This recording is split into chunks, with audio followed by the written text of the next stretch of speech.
Tutorial 1. Getting acquainted with the model and the throw-over sewing technique. I am about to begin working on a corset sewn in a technique that is totally new to you. It is called the throw-over technique. When should one use this technique? It happens that you want to make a see-through corset, or a corset sewn in the same technique, but the fabric you have chosen for decoration has the following properties. A very closely packed pattern with no distinct geometry, basically whole. Or the other way around, the elements of the pattern are rare and scattered. In this example, the flowers are scarcely scattered across the surface of the mesh fabric.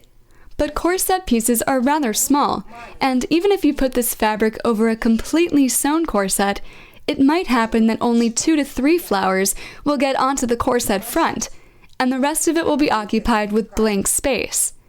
In that case, you would have to complement the corset with some appliques, which would make the production process longer and more complicated. Or maybe your fabric has a scarce pattern and doesn't stretch well. Some types of lace are based on synthetic nylon mesh, or sometimes even organza. An example can be Richelieu lace, or organza with embossed flowers, or a bright sprayed pattern. The throw-over technique will come to your aid if your client has brought you fabric like this, and you have to use it for decoration while sewing in the see-through corset technique. The main point of this technique is that you don't just cover the corset with decorative fabric during the sewing process, i.e. place lace onto joined pieces, arrange it, and give it a desired volume. What you do is cut each piece individually out of your lace after the corset pattern. This way you can lay out the pattern in any way you like. You can make every single piece have a flower on it.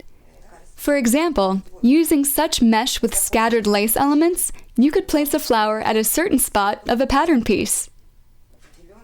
You could also cut each piece out of organza the same way. When we start sewing our corset, you will see that there are no strongly pronounced vertical bones interrupting the surface of the decorative fabric due to the special sewing technique. We are going to imitate a one-piece lace fabric sheet.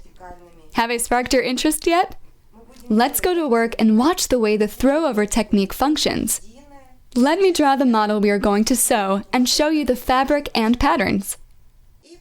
So I have chosen the following model for sewing a corset in the see-through sewing technique with the help of the throw-over technique. We will sew a corset with a deep, narrow V-cut, basically reaching the waistline.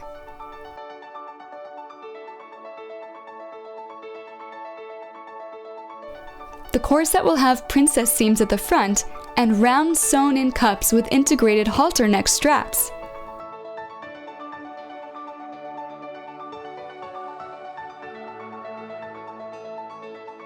There will be 2 princess seams and lacing bars at the back.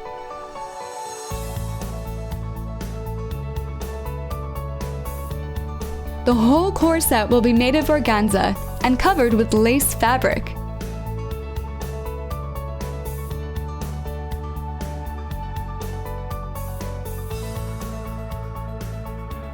The lace will overlay all princess seams and the bones will be nearly invisible. Of course you'll be able to see them, but only slightly as compared to color contrasting bones used in see-through corsets. Everything will be covered with a layer of lace in this case. The body of the corset will be made of regular organza. I will use 2 layers of it, and I recommend you do the same, because it makes the corset stronger. You will reduce the risk of your fabric breaking out from the seams. Despite a double layer of fabric, the corset will stay see-through. I will cover the corset with a layer of this thin lace. The cups, lining, and bone casing will be made of an elastic material. I will most likely use its matte side because I love the way it looks on finished garments. I have constructed new patterns especially for this course. I have redesigned the front pieces of the corset, i.e. lifted the center, and prepared absolutely new patterns for cups with halter-neck straps. Our cup patterns look like this.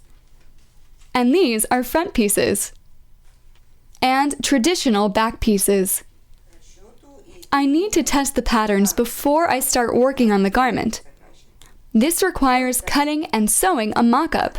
We can check all necessary circumferences and measurements for the pattern only by putting a mock-up onto a dress form. And afterwards, we can move on to calculating and altering the patterns after clients' measurements.